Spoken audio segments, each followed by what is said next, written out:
We find out which Faithful the traitors choose to murder face to face, and one Faithful's big move comes at the expense of another Faithful.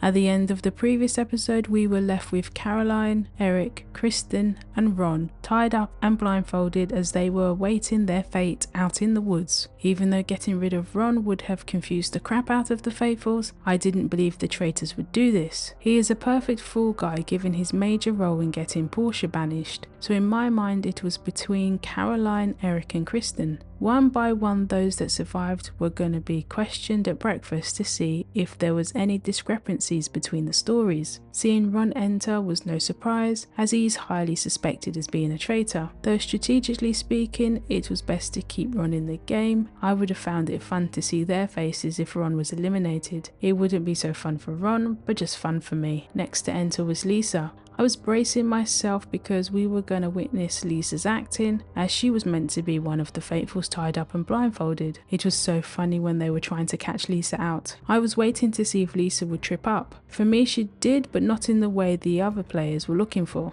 I think Lisa was giving out too much detail and some were not of any importance. There was extra information that wasn't needed or even asked for, like, why are you talking about the kind of tree you're being tied to? Maybe it helps that Lisa is dramatic, but I would be totally sus if I saw that all going down. With Eric, then Kristen next to enter, this meant Caroline was the chosen victim. The housewives really don't have each other's back in this game, regardless of their roles. I didn't think we would have two of them either banished or murdered at this stage. We've seen the gamers and housewives dwindle, and if anyone was paying attention, they would notice that and wonder why. Is someone trying to pin it on one of those groups, or is it actually someone from one or both of those groups taking them out? In this case, it's both. Whether they're doing it intentionally, the suspicions are being pointed at either Tiffany or Jam Jam, and we know two housewives are underneath the cloaks. Why did that face-to-face murder with Caroline feel much colder than it should be? Why isn't Caroline gonna see Lisa at BravoCon? I didn't even know BravoCon existed until this week.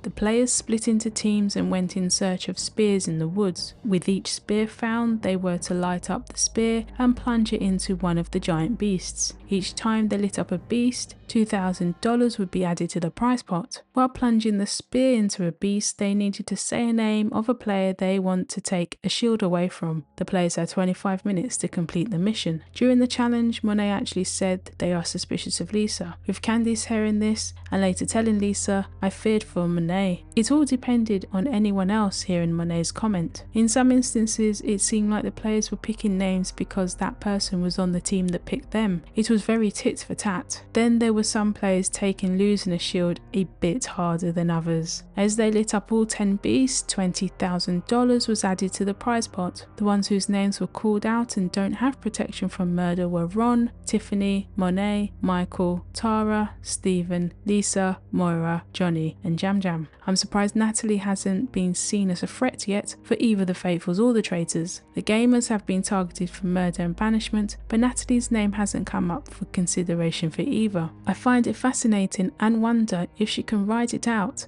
until the end.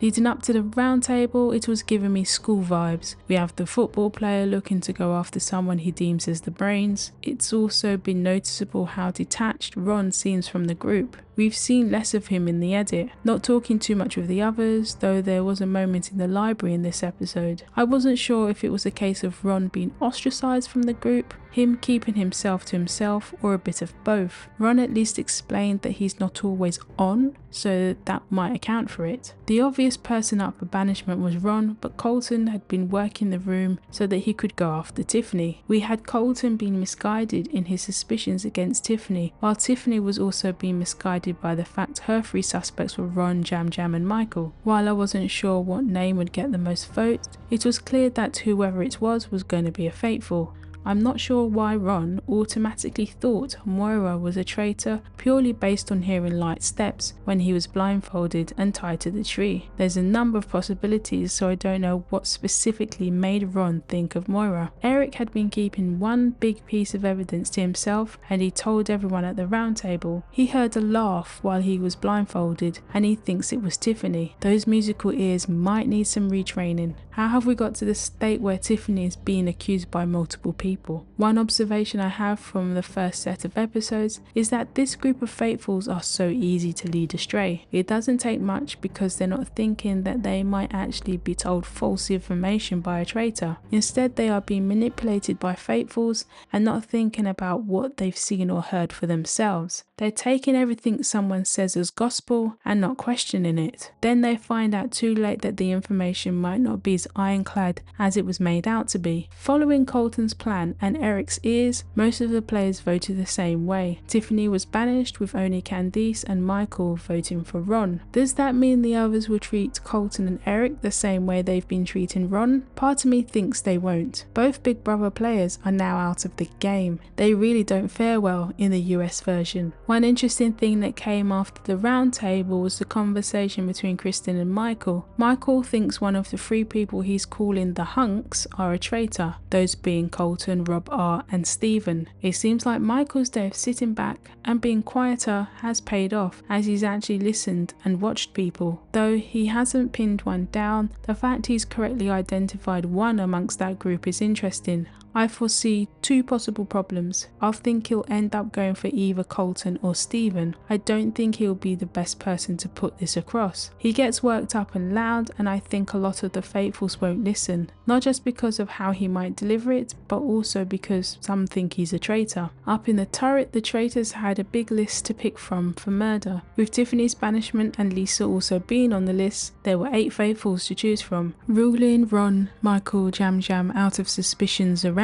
them, they were going to decide between Johnny, Maura, Monet, Steven and Tara. They don't know Michael's theory, but if they did, Steven will need to be kept in. I also think keeping Maura benefits Rob R's game, as she trusts him, and that might prove to be very useful if they both reach the final. Monet is the one I fear is in danger the most because they brought up Lisa's name. It will all depend on if Candice is certain that no one else heard. I don't know if they will take that chance, but if they don't, I feel like either Johnny or Tara is the safest option.